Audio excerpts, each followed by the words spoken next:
Greetings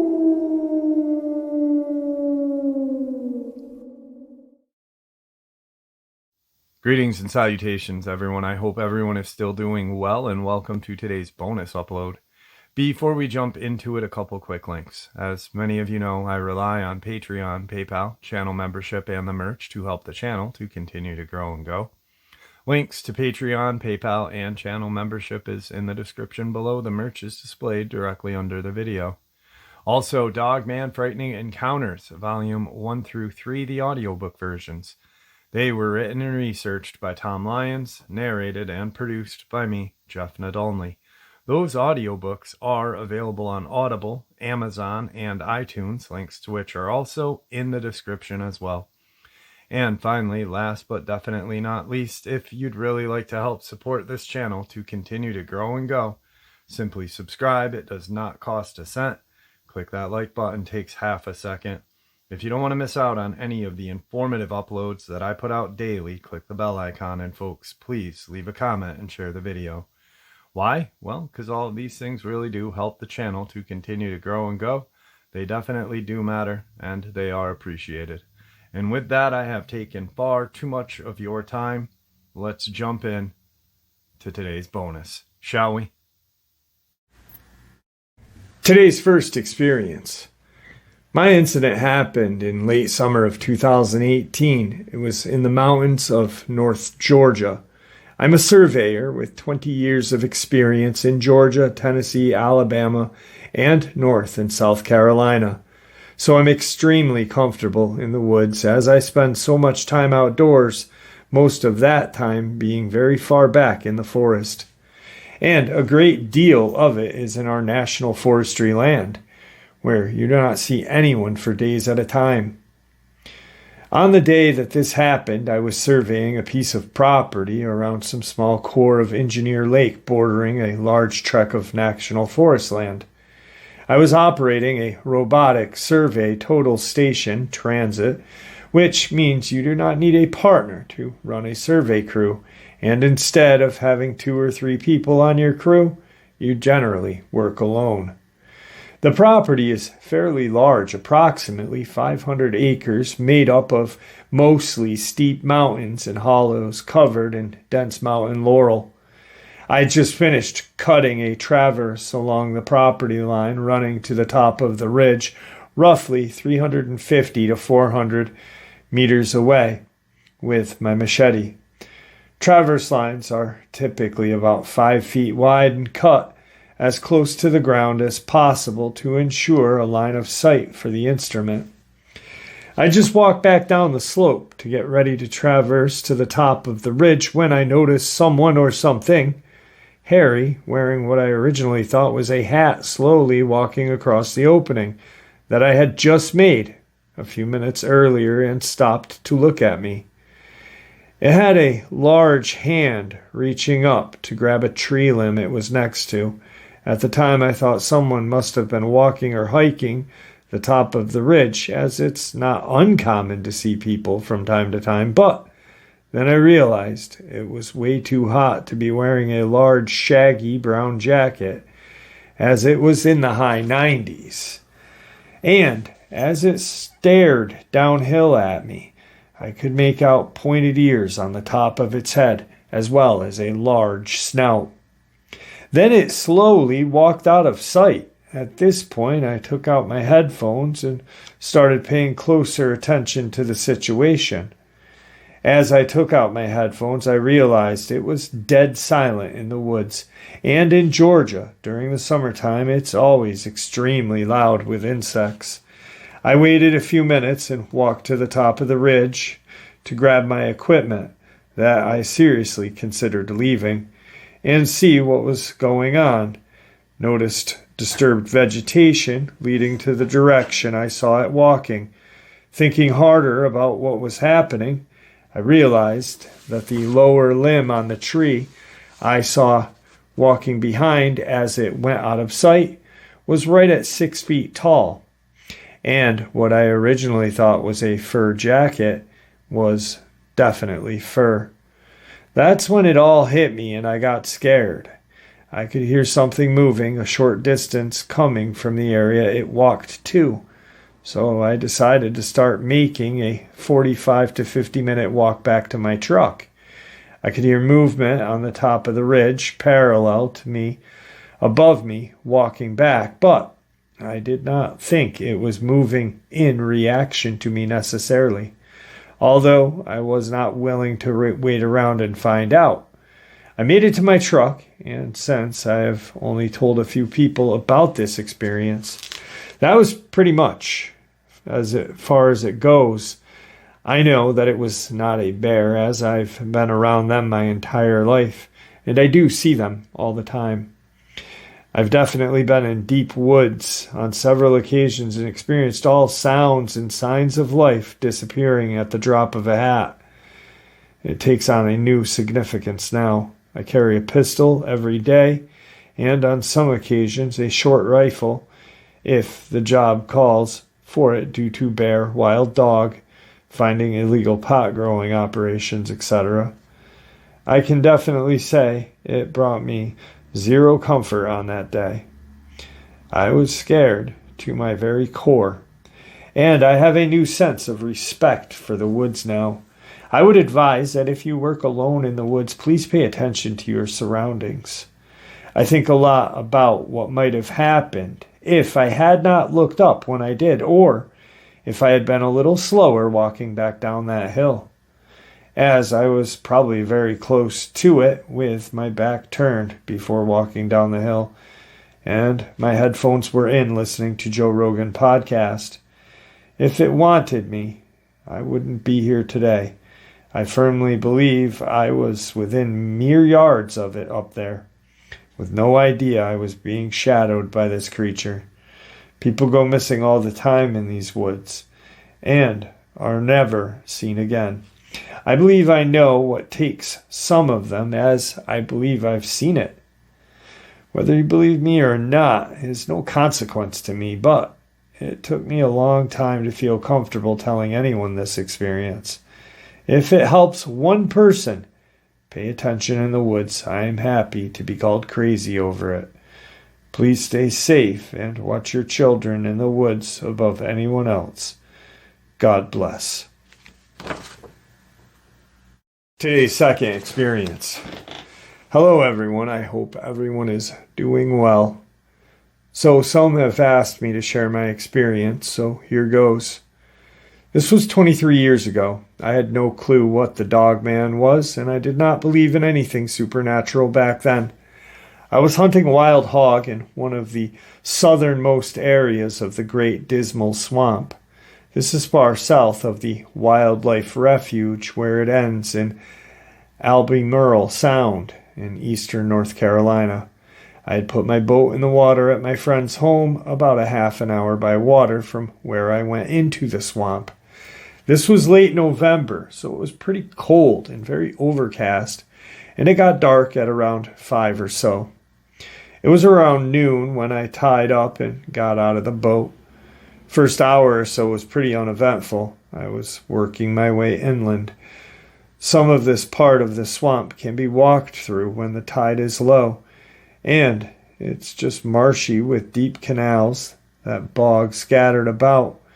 There aren't any trails or marked paths or anything, so you really have to just pay attention to where you're going, and definitely need a compass since you cannot see the sun.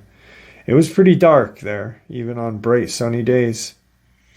I was back in there about 2 hours and looked for signs of hog. I could tell some had been back there at some point, but it had been some time. I got a little further in and I started to smell what I thought was a boar. It was rutting season, and wild male hog have a distinct stench. It's a musky, kind of fermented smell mixed with old shit and urine. Kind of hard to explain if you've never smelt it before. However, this was much different. It was musky, but more like an outside dog that was soaking wet. I stopped to look and listen, and after 10 or so minutes, I started hearing a snuffing, breathing that came and went. After a bit, I started to hear some growling. I started to get very freaked out now because it did not sound like a hog. It was far too big. I stopped again and knelt down and waited and looked around. Where I was at the brush was a pretty thick. So where I was at the brush was pretty thick. So I really couldn't see more than 20 or so feet in any direction. And that's when I started to see movement. It definitely was not moving like a hog. It was kind of low, walking crouched down, but not on all fours. And I was only getting glimpses of it. And it would stop. It was probably 40 feet away. This is when I actually started to get scared.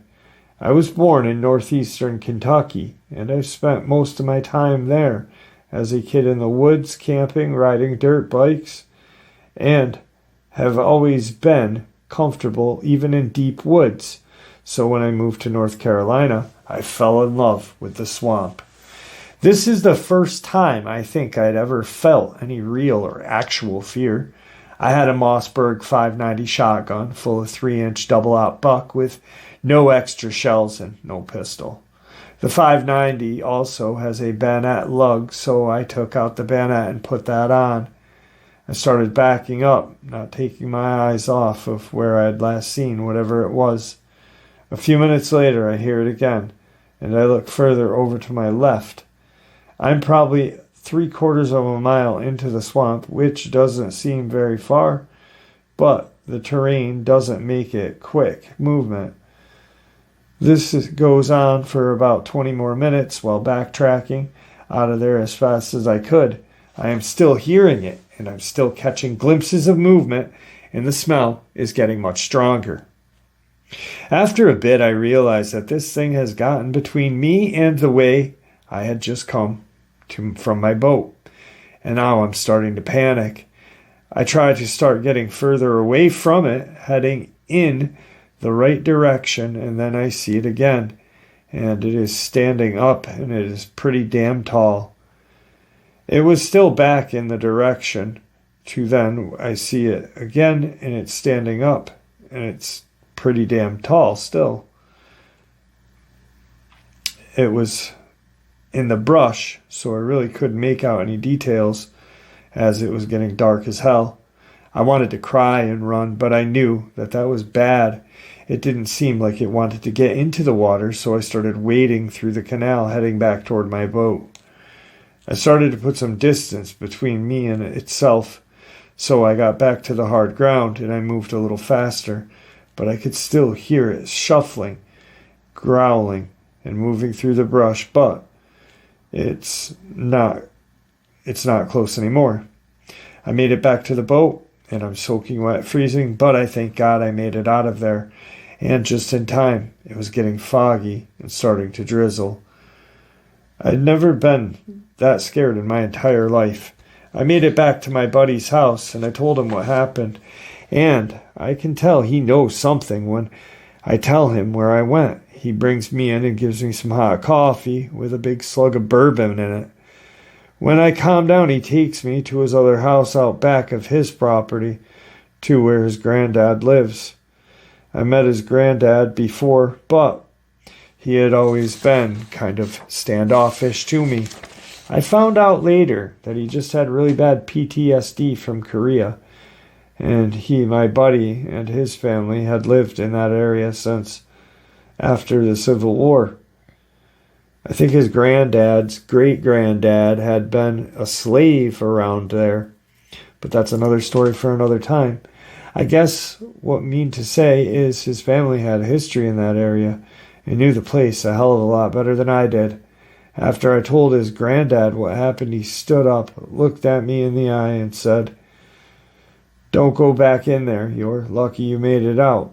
That's where the big dogs live." I left and went home and slept in for a couple of hours. I tried to forget about the experience and started to believe that I was just seeing stuff, which freaked me out. I eventually forgot about it, and until a few years ago, when Dogman encounter videos started popping up on YouTube, I was curious, what the hell is a Dogman? started listening to it. The whole experience came flooding back. It was very similar to what happened to me. I started looking into it, and there's been other sightings and encounters in eastern North Carolina. Anyway, that's my experience. I'm 44 now, and I still live in coastal North Carolina, but I haven't been back there anywhere close to that area. I still hunt and love the outdoors and the swamp, but I don't go too far into it anymore. Today's next experience. My Dogman encounter happened on season opener November of 2013 in eastern Upper Peninsula of Michigan on family hunting property near the town called Cedarville. The house my husband and I were staying in up there was a big front yard, but other than that cleared area, the gravel driveway, everything else was pretty deep hardwood forest. I also want to state ahead of time that this happened at around 11 p.m., so everything that's beyond the porch lights was pretty hard to see. My husband and I had gone outside for a cigarette, and we took our rifle out with us whenever you are hanging out outside because there are bear and stuff back there in that area. I was up on the porch still. My husband had gone down the steps into the yard and was facing toward me when we heard these really heavy, slow footsteps coming up the driveway through the woods. It sounded like a real big man, but there was this weird, heavy breathing to it as well. And the footsteps, even though they sounded like a person, sounded heavier than anything I had ever heard walking in those woods, including a full-sized adult bear. My husband looked at me and mouthed, "WTF?" And I was trying to figure out what it was that I was hearing, but nothing that I had ever heard out in those woods in my whole life matched the size and breathing and the gait of whatever this was. So I was confused, and I shook my head. My husband is not a hunter and grew up in the city, so he is completely confused and out of his element. I've hunted and tracked basically everything that's indigenous to northern Michigan since I was small, so I was honestly terrified that this animal was completely unknown to me by the sound. It walked out of the tree line to the edge of the yard behind my husband, and it was a hell of a lot taller than him, at least 7.5, maybe more, and I'd estimate the weight to be close to 400 pounds. It was on 2 legs and had super dark black fur that was somehow even darker than the nighttime dark of the woods. I was walking back and forth at the distance. It was walking back and forth from the distance of us the whole time this encounter happened, but it would not step into the perimeter of that porch light. I had a real hard time making out its torso for that reason, but I saw a wolf-like head and snout with pointed ears that stuck straight up, and instead of front legs and paws, it had a really disproportionate long arms and hands. It was on its hind legs this whole time, walking back and forth. I freaked out and grabbed the rifle and just started shooting at it, yelling at my husband to run, get up onto the porch. So he did, and when he took the gun from me and told me to find something to use as a weapon and to go inside and hide, so I did. I got that big knife and went inside and locked our bedroom. In the closet, I could hear my husband shooting and reloading a bunch, about every 10 minutes. He came in and told me through the closet door that the Dogman had finally run off, but he was not sure if it was going to possibly come back. So we were both pretty terrified. I ended up staying in that closet the entire night until sunrise, with my husband guarding the door with his rifle. He told me that he thought I had been hit when I was shooting at first, but the next day we didn't find any blood or hair or anything, which I thought was weird because I really thought that he must have wounded it, It moved incredibly fast, though. It was agile enough to run through the brush and stuff without really moving down, or making a bunch of noise like huge animals usually do running through the dense underbrush. The whole encounter was incredibly weird and scary. My husband also said that he did see it sort of hunched over, dropped down onto all fours a few times while it was running back and forth at the edge of the yard. But that when it ran away for good that night, it was running insanely fast on its hind legs just like a man would. We didn't smell anything other than like a lot of people describe when they see these things. And it didn't leave any noticeable tracks anywhere, though. The thing was so heavy when it was walking on that gravel driveway that I swore the ground near it would have been shaking. We didn't smell anything bad like a lot of people describe when they see these things, and it didn't even leave any noticeable tracks anywhere, even though this thing was so heavy when it was walking up that gravel driveway that I swore the ground near it was shaking. We found out later from one of the neighbors that he had seen it as well next door in the winter before, when it came up on his porch of his cabin and looked in the door window during a party he and his wife had been throwing. He said he had heard real heavy footsteps on the porch, pulled back the curtain on the window, and this creature was standing there on the other side of the glass looking down at him, but that its fur was white. I think that's probably because there was snow on the ground at that point of the year. My neighbor hollered at everyone in the cabin and told them what he had just seen, and then everyone decided to make a run through the woods to his mom's house next door, since her place was a lot sturdier than the hunting cabin. I've known that neighbor my whole life, practically since high school, and he would never make something up like that. He was scared, even while... Damn it, I lost my spot. Sorry, guys. He was scared even while he was talking about it. I've also read somewhere online recently, another family, 45 minutes north of our area, had a bunch of livestock like cow, horses, turned up dead, torn apart by some kind of large predator, and that one of the guys in the family saw a giant upright wolf back near his hunting blind during deer season, which of course freaked me out since we had our experience on season opener. The land up there, family property, is hundreds of miles of Hiawatha National Forest, so it could make sense to me that a big creature would hide in and near the protected area like that when it's hearing gunshots everywhere. My lot and my neighbor's lot are also right alongside state land. My husband and I moved since this had all happened, but the experience was so unsettling to me that I constantly research stuff online. If anyone else has seen this thing up north and what their encounter was like, please reach out.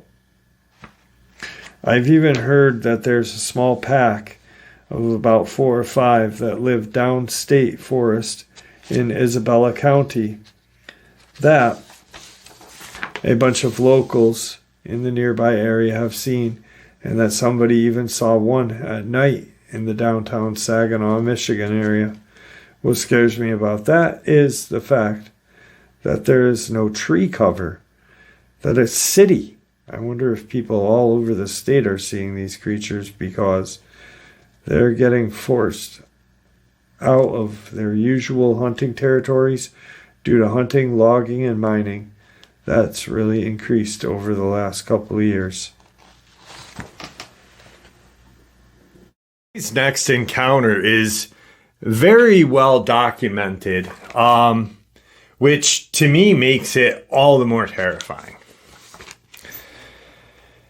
During the time of my encounter, I was living in an isolated coal patch, too small to be a town or village. It consisted of one circle of homes. I believe there were 10 homes, but only 6 or 7 were occupied while I was there. This was deep in Pennsylvania's rolling woods, about an hour and a half outside of Pittsburgh proper. I commuted into the city for school and work for financial reasons, and just because I wanted to live in the countryside, you know. The only store we had was a Dollar General. The post office could never deliver my mail because, well, they couldn't find me. And they just got Wi-Fi a couple of months after I moved into the house-turned-duplex I would be residing in. All of the houses were built for coal miners. There was an alley that runs through the back that makes the back of the circle, and this is where lost people turn around and the outhouses used to be. All of the house fronts face the surrounding countryside and woods. My house, it faced a holler, which I didn't mind until it was dark, and then I minded quite a bit. We had a gravel lot in front of the holler to park in. I had to park facing the holler, staring right into a tree line, which started a foot from my car. I always got the sense that I was being watched in the evenings, and I honestly thought if I saw anything, it would be there. But spoiler alert, I didn't. I got to include the holler structure because it leads to why I feel this was a Dogman more than a Bigfoot. So the top half, where my car is slowly pitched down to the shallow basin. Off to the right of my car, there was a sloped entry out of the basin that you can walk right into the holler proper like it had been carved out. Same further down the road.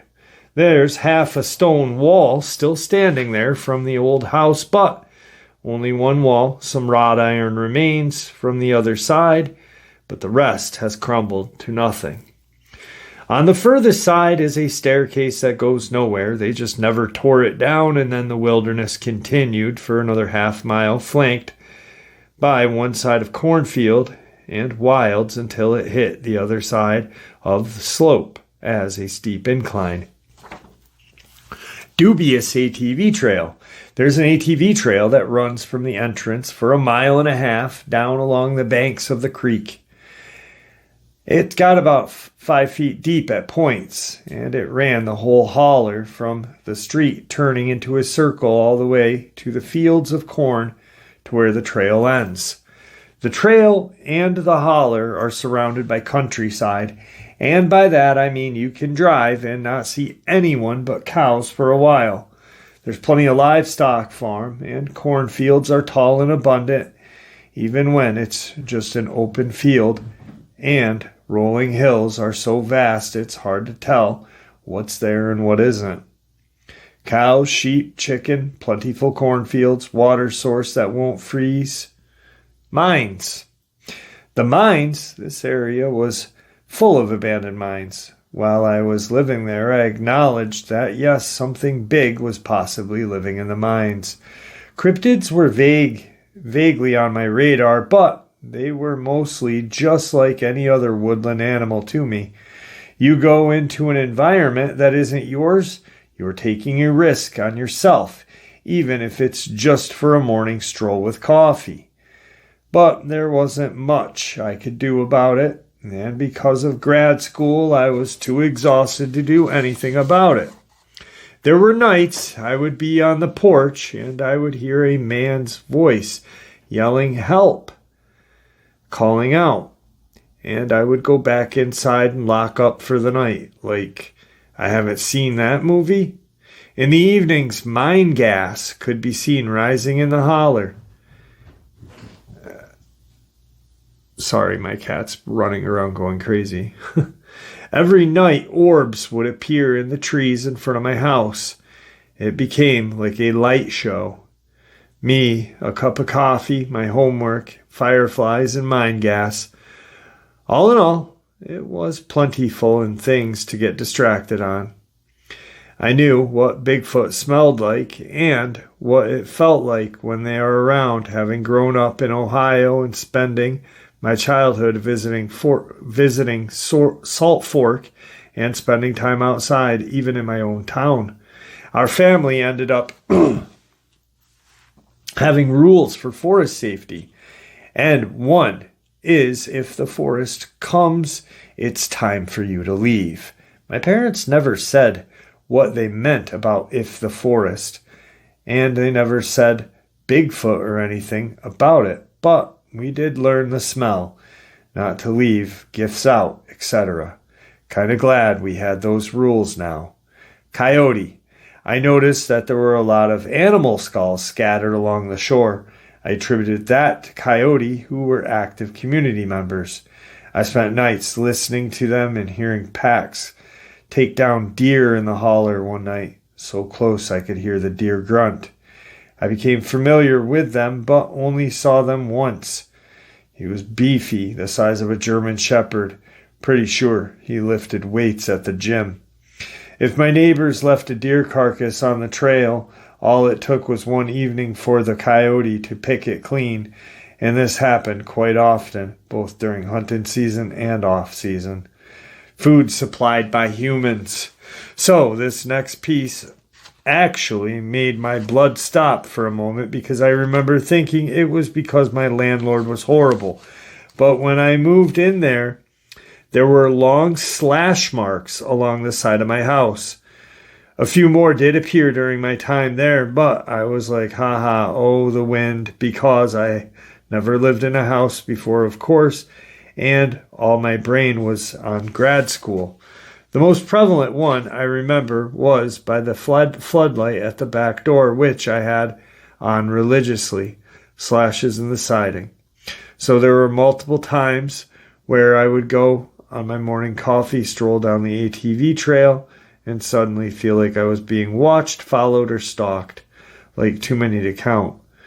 I was too tired and stressed about school to react in any appropriate manner, I guess. I was in rough shape for the most of them. I thought it was the stress, but it is things started getting stronger. I would sigh dramatically and say, I'm fine, going home, out loud, turn on my heels and walk home. But that's not what I want to talk about. No. It's the smelly raccoon. Twice on 2 different nights. Then my neighbor shot something in my yard. This was peak grad school, crunch time. I vividly remember it being 1:30 in the morning because I was just letting myself do some writing on the bed. My bed was on the 2nd floor and had one window in the front of the bed and another window about 3 feet beside that. I'm finally starting to relax when it hits me like a brick. It's a very heavy, pungent odor of rank and decay, rotting flesh, urine, horrible.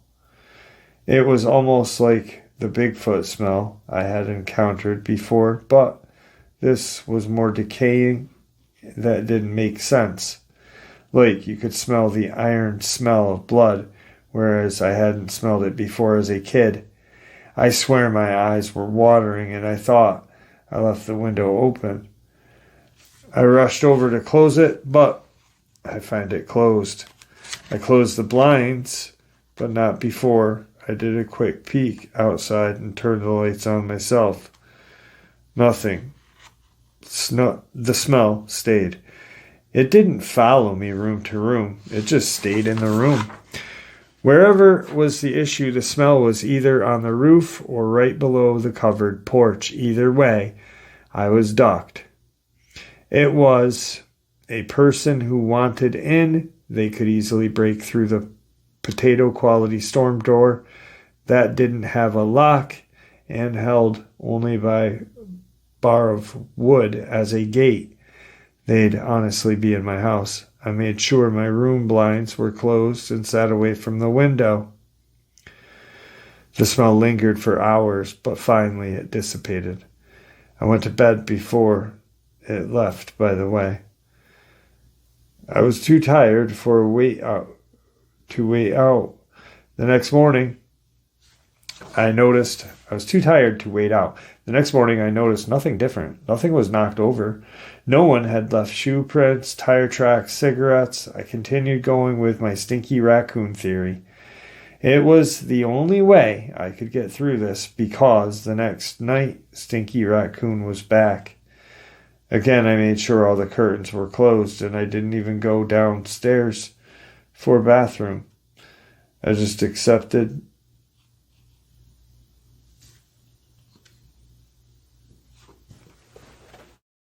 I apologize for that pause. There was people arguing and I was trying to listen to where it was coming from. Whatever the issue, that smell was either on the roof or right below the covered porch. Either way, I was ducked. If this was a person who wanted in, they could easily break through the potato quality storm door that didn't have a lock and was only held by a bar of wood as a gate. They would be in my house. I made sure my room blinds were closed and sat away from the window. The smell lingered for hours, but finally it began to dissipate. I went to bed before it left. I was too tired to wait it out. The next morning, I noticed nothing different. Nothing was knocked over. No one had left any shoe prints, tire tracks, or cigarettes. I continued going with my stinky raccoon theory. It was the only way I would be getting through this. The next night, Stinky was back. Again, I made sure all the curtains were closed. I didn't even go downstairs for the bathroom. I just accepted my fate. I was going to die on the second floor that night because I was paranoid about Stinky Raccoon. So Stinky made my eyes water. Stinky, it scared my cats into hiding. So Stinky, I almost needed my inhaler. And now, so Stinky was back, and this time more persistent. Fortunately, I think Stinky was irritated that he left and couldn't access me because this time the smell circled the house. When I went to a different room, but I was on the second floor and had already closed the curtains. I had blacked out ones over the regular blinds, so I think I was just messing up a good time. Because that night, Stinky, whatever it was, came and only stayed for an hour before leaving. Then the next morning, I was set to leave for my internship, stupid early, sun wasn't even up. Morning fog, place looked like Silent Hill. Sometimes we get a siren too. I was just waking up when I heard a shotgun go off in my yard. I hauled ass downstairs thinking someone had taken a deer on my lawn, and I'm getting ready to fight. But when I get there, I find a cartridge, or whatever. It was on the road in front of my house, and it looked like someone had taken a shot at something on my lawn. My one neighbor didn't look at me for a long time, so I suspect it was him. He was always up early and had the penchant of shooting things. He very well could have shot a deer. It's Pennsylvania after all. I didn't admit it because it scared me, and I never admitted it until now, probably because it's always scared me, but I do not think it was a raccoon. Can you smell Stinky Raccoon through closed windows and walls? You couldn't smell the skunks when they sprayed outside, and that was quite often. I'm generally curious about this. The more I reflect, the more I think, I don't know what happened.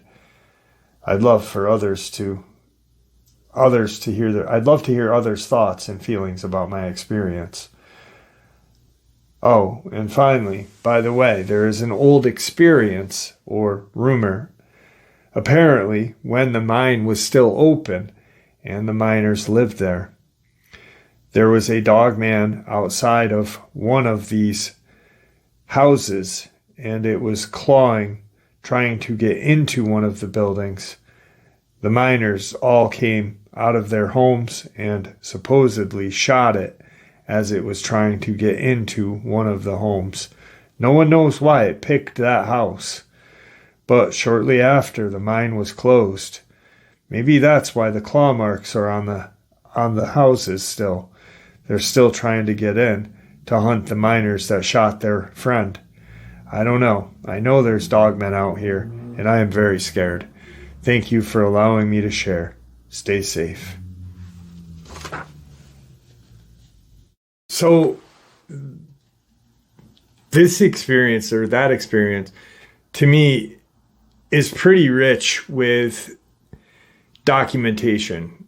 You've got this young guy or gal in grad school living in the country because that's what they want. They want to be away from the city, even though they are interning in the city, going to school in the city, in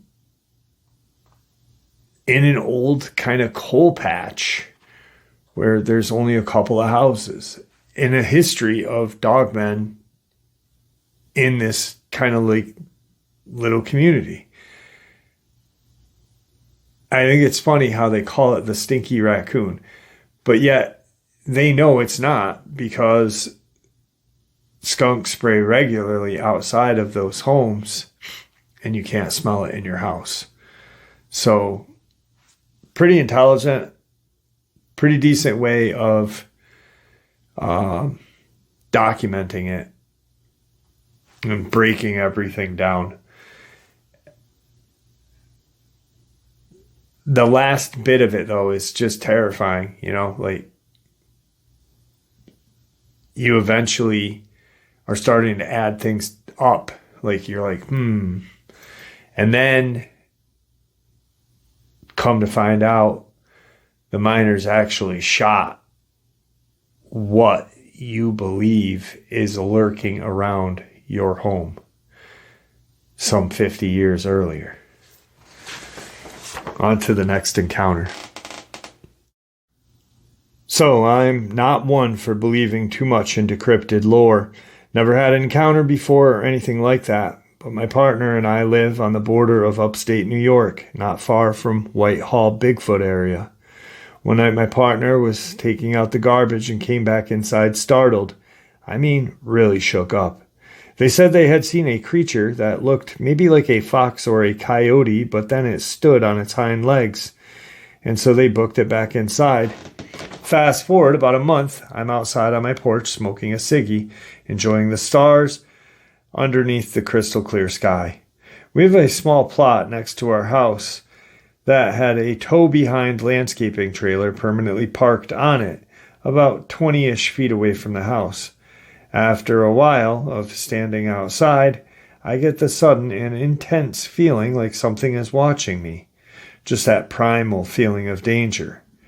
It should be noted, like most people up here, I'm usually carrying a gun on me, for coyote, bear are fairly common up here, so I kind of do it for four-corner check my surroundings. When I looked over to the trailer, I saw there was something the size of a large dog lying in the grass. Mind you, it's a clear night with not quite a full moon. The grass was uncut long, but not like a meadow. If I'd have to estimate, 7 to 9 inches tall.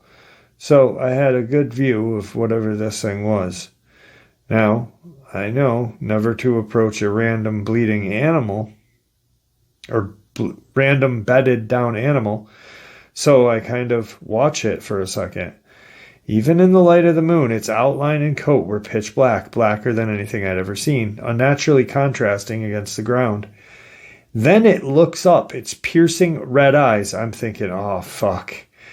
And I put my hand on my revolver. I am not about to be coyote food. And then it stands up. It stood up on its frickin' hind legs. The only way I can describe the legs of it would be like a human hybrid, but with the torso of that of a hybrid of a man and canine. It was taller than I, and I am 6'1". It didn't even need to take a step. I flicked whatever left of my cigarette and backed inside the house, locked and bolted the door, and spent the rest of the night wondering what it was that I had just seen. Now, I'll admit, I am a religious man, but that thing did not fit the description of any jinn or demon I have ever heard of. It's to this day one of the few things in my life I can't explain. We have since installed security cameras, but now it is under construction and we haven't seen it since. I don't know what I saw that night, truly, but I intend to find out one way or another. I want to go into the forest near that plot and look for signs. Does anyone have any advice on hunting this sort of cryptid? Yeah, don't do it. Don't do it. Like, this is dumb. You're going to go hunt a dogman. You just basically explained what a dogman looks like. And you're going to go, with my revolver, go hunt a dogman in Vermont, next to Lake Champlain, where there are multiple of these creatures. We already know. Like, where there's one, there's two. Where there's two, there's three. Just don't do it. Either move or just be super, super vigilant of your surroundings. Final encounter. My boyfriend and I live in rural northern Michigan. The closest town is 20 miles away. The next is double that. We live right next to a huge national forest, so we have lots of wildlife. On to our experience. My boyfriend works nights and has most of our relationship. Often, I'll take him to work and pick him up, so we are on the road a lot at night. One night, 2 or 3 weeks ago, I was heading to get him from the gym after his shift. I'd brought our dogs with us, 2-year-old Dobie and a 14-year-old Husky. We came out around a corner by our neighbors. They had a large pasture with one horse in it. Never, in my 4 years, have I ever seen this horse out past night. He retires to his shed when the light goes away and comes out with it. You can see into his shed as you round the corner. We got to the tree line on the back of the pasture and I saw it. It looked like a horse, but from the second I saw it, I knew it was not this horse. It was 4:30 a.m. I had just seen him in his shed. All the hair on my hands and back of my neck were standing up. My heart was beating fast, and I got a very weird feeling. I had to brake at the same time as we were approaching a stop sign. I looked over at my Doberman in the passenger seat.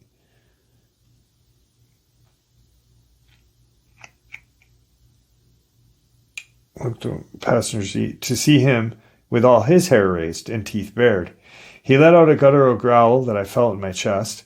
The only other time I've ever seen him like that is the day his papa was walking him around the backyard in the dark and he didn't know he was out there. He's a very docile dog. I got goosebumps and chills the whole 20 miles to town. 3 days ago, my boyfriend, on his way home after work and the gym, went and came across the creature too. He saw this creature eating deer that was on the side of the road and didn't think anything of it until the creature stood up on its hind legs and decided to walk away. My boyfriend is ex-infantry. I have never seen him nervous or rattled about anything in the last 4 years that we've been together. But he got home and I knew something was right off. He had goosebumps, which was the first time I had ever seen him have those. When he told me the experience, it gave me goosebumps and the same chill again. I have those. When he told me the story, I had goosebumps, the same chill again. I didn't want to speak the name of this creature. I did not want to say Dogman. 2 months ago, there was someone out here blabbling loudly about a creature. We told him to hush before it came back. There are many legends and stories on these lands. We live near where the Dogman supposedly came from. Stories of Sasquatch pop up from an elder now and then. Whatever this creature is, it is awfully close to our house. Now I am weary of all wildlife I see around. Though I am not sure I will know it's near again. I will, my boyfriend will, at least. One of our dogs will. The Husky has no senses left. He is far too old and lives in his own world. Still a healthy boy, though. I'll never forget the chill that sent down my spine, or the chill my boyfriend talked about when he saw it eating a deer on the side of the road, or how it spooked my 2-year-old Doberman. Let this be a lesson on what you speak of and into existence. And there you have it, folks. I hope you all enjoyed today's bonus as much as I enjoyed sharing it with you. I'd like to thank you all for supporting the channel. It is, after all, your support that helps the channel to continue to grow and go, and what gives us all a place and a chance to share our experiences and theories judgment-free. Everyone is simply treated with the respect that we deserve, so please stay safe, happy, healthy, and ever vigilant, keeping an eye on our children, pets, family, and our friends. These creatures are real. These events have happened. Share this information with those you love and care about, and it may just help save their lives someday. Until next time, never stop asking questions, never stop searching for the truth, and God bless you all.